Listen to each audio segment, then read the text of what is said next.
there's a debate about speed reading. Some people say it works, some people say it doesn't work. So does speed reading work? The answer is yes and no.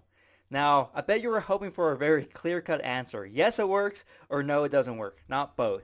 So let me explain. So there's two types of reading. The first type of reading is reading for fun. So something like the Hunger Games.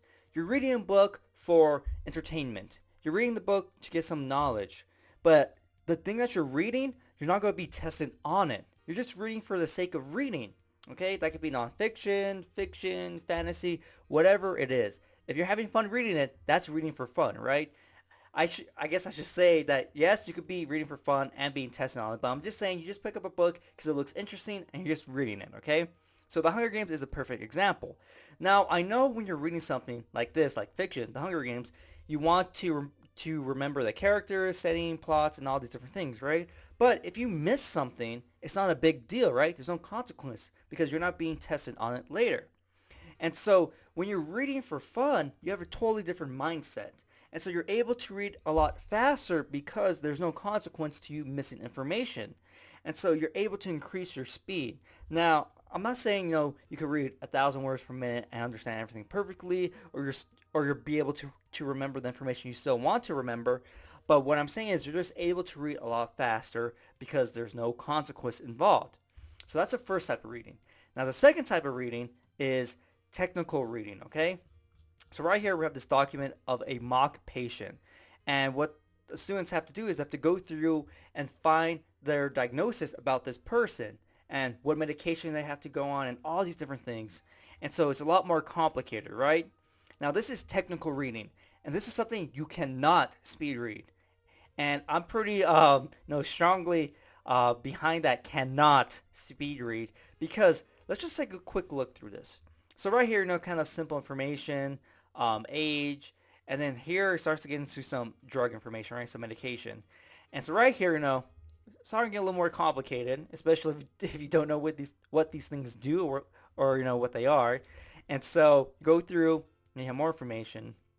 You have all these numbers, more numbers or letters, and so you keep going. And you have all this other information, right? And so this is something you can't speed read because going through and misreading something or forgetting something could be huge and completely mess you up. Reading one of these negatives as a positive could take you on a totally different way when it comes to diagnosing this person, right? Finding the solution to this person's sickness. And especially these numbers down here, right? Speed reading them. If you mix up two numbers, you read this as 130 instead of 103. Totally wrong answer. And when you do the mathematics, you're just going to mess up, okay? That's just the beginning of the end right there when you mess up in math, writing the wrong numbers now. Now, this information, what makes it so hard is that it's a lot more complex than something like the Hunger Games, right? The Hunger Games is pretty straightforward. But here you have all these numbers, you have words you probably can't pronounce, right? And so when it comes to information like this, you can't speed read it because you really have to make sure that you're thorough and when you go through it that you comprehend every single thing. Because not knowing what one thing means, that could completely mess you up and just make everything really difficult when you actually try to come up with your solution. Now, yes, this is for school, right? Pharmacy, I believe. And so you're going to be quizzed on this, or it's going to be in some sort of homework assignment, right? There's some sort of way you're going to be testing on it. But it doesn't have to be school, right? If you're trying to fix something in your engine and you have like the instruction manual and you misread something in that manual and you do that to your car, you're probably going to mess your car up. And so it's just, pretty much anything that's more complex and it has this technical aspect to it, okay? That's that other reading, the technical reading, and that's something you just can't speed read. It doesn't matter if you've been practicing for a year or two. You have to go through and make sure you know all of these different numbers. You have to make sure you know what these numbers represent, what they mean, what equation you might use them in. All these things go into it, right? And so it's the same thing for any instruction manual. You're trying to put a desk together. You can't really just speed read because you might mix up some of those numbers and put one piece in a different position and totally mess up the desk. And so this is something, people really don't talk about when it comes to speed reading, the different types of reading. A lot of people just say, oh, you could speed read X amount of words per minute or something like that. but they never go through like, hey, something technical, you shouldn't speed read and you can't speed read because everything needs to be known in technical information. Skipping something, leaving something out, that's not good. There's a consequence to that when it comes to technical information. And so that's something, I feel people miss all the time. But people who also say you can't speed read, they're missing the point that, yes, there's some information, like you're reading a book for fun. It doesn't matter if you miss things here and there. If you get the general gist of it, you should be happy. For me personally, if I'm reading a book for fun, like The Hunger Games, and I never don't remember every single setting or every single detail, character, things like that, I'm okay with it as long as I get this person was the main character for the most part, right? Went through this. This was a plot. This is what happened. I'm pretty much happy, right? And so, it really comes down to, I guess, is information simple to understand compared to is it complex?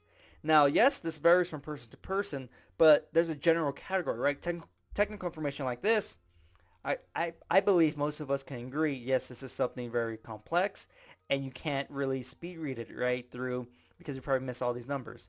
But something that starts to get a little bit more fuzzy is something like Shakespeare, right? If you understand Shakespeare, the Old English language, that book's gonna be a piece of cake for you. For me, man, it was a battle because I would read something over and over and over again. I'm like, okay, I think I got it. Then the teacher would say, no, this means this, this, and this. I'm like, how do you get that from the same text I just read? And so, that information could have been important to a question on a test or just an important part of the story that I didn't really understand. So for me, that's complex information as well. But so that's kind of, a gray area that maybe you can speed read it, maybe you can. But the general category is reading for leisure, reading for fun, you can speed read. You can't speed read when it comes to technical information. And that's just the end of it. And so hopefully, I kind of made that a little bit more clear. I got the idea for this video from Lo. Lo, yeah, his last name, or the last part of his name, I'm not sure I pronounced it, so I don't want to butcher it. So he was talking about if the goal is to use speed reading, comprehension, and memorization, right? That's the goal, to have all those three things. And what's my experience? I know this wasn't about my experience per se, but it was about speed reading. I think that's an important part because people think if they can speed read, boom, everything's going to be solved, right? Because you can read pretty much anything very quickly. But then it comes to a question, do you comprehend it?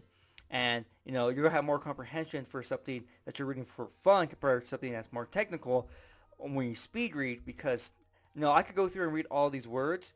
Doesn't mean I understand what I just read. Doesn't mean I'm able to recall anything from it, right? And so, that's just something you have to use your best judgment on can I speed read? Can I not can I not speed read on specific material? Yeah, so hopefully you got some ideas here and there. Hopefully you enjoyed the video. I know I was getting long-winded, but I just really want to go more in depth about speed reading because there's some points people don't bring up at all, and I don't think that's right.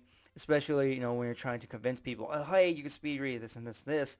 You can speed read at this amount of words per minute. Your comprehension would still be this high. Get this product, get this. That's just something I don't believe unless you have all the information in front of you. And don't get me wrong, I do believe you can speed read like I just explained, and there are techniques you can use here and there. But I probably would never promise you can read like 1,000 words per minute or anything like that. It all comes down to what you're reading and making sure you're doing the appropriate thing for that reading material.